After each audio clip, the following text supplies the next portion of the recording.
കൊല്ലം കരുനാഗപ്പള്ളിയിൽ 54 gram MDMA-യുമായി യുവാവ് പിടിയിൽ. പുതിയകാവ് സ്വദേശി മുഹമ്മദ് റാഫിയാണ് പിടിയിലായത്. രഹസ്യവിവരത്തിന്റെ അടിസ്ഥാനത്തിൽ പോലീസ് നടത്തിയ പരിശോധനയിലാണ് റാഫിയെ പിടികൂടിയത്. ലിജോ വിവരങ്ങൾ നൽകും. ലിജോ, വിശദാംശങ്ങൾ.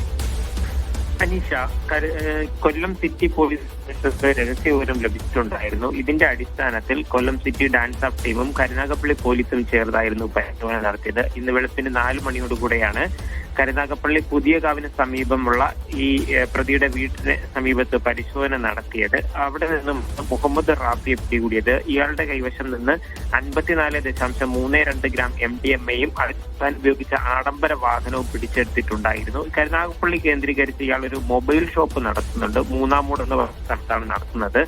ഇത് കേന്ദ്രീകരിച്ചുകൊണ്ട്, കാര്യം ഇവിടെ പലതവണയായി ആളുകൾ വന്നു പോകുന്നതൊക്കെ ശ്രദ്ധയിൽപ്പെട്ടതിനെ തുടർന്നായിരുന്നു നിരീക്ഷണമുണ്ടായിരുന്നു. പരാതി കൂടി ലഭിച്ചതിന്റെ അടിസ്ഥാനത്തിലായിരുന്നു ഈ ഒരു പരിശോധന ഇന്ന് പുലർച്ചെ നടത്തിയത്. MDMA വിൽപ്പന നടത്തുന്നതുമായി ബന്ധപ്പെട്ട് ഇതിനു മുൻപും ഇയാൾ സമാന കേസിൽ പ്രതിയായിട്ടുണ്ട് എന്നുള്ള വിവരമാണ് കരുനാഗപ്പള്ളി പോലീസിൽ നിന്നും അറിയിച്ചിരിക്കുന്നത്. എന്തായാലും ലക്ഷ്യമിട്ടുകൊണ്ടാണ് വലിയ വിലയ്ക്ക്, കാര്യം ആവശ്യക്കാരേറെ ഉള്ളത് കൊണ്ട് തന്നെ വലിയ വിലയ്ക്ക് ഇത് വിൽക്കുക എന്നുള്ളതായിരുന്നു പ്രതിയുടെ ലക്ഷ്യം എന്നുള്ളതാണ് പോലീസിന് ലഭിച്ചിരിക്കുന്ന മൊഴി. ഇയാളിൽ നിന്നും ഇത് വാങ്ങാൻ ശ്രമിക്കുന്ന ആളുകളെ ഇയാൾക്ക് ഇത് എത്തിച്ചു നൽകിയവരെ കണ്ടെത്താനുള്ള പരിശോധനയും ആരംഭിച്ചിട്ടുണ്ട്.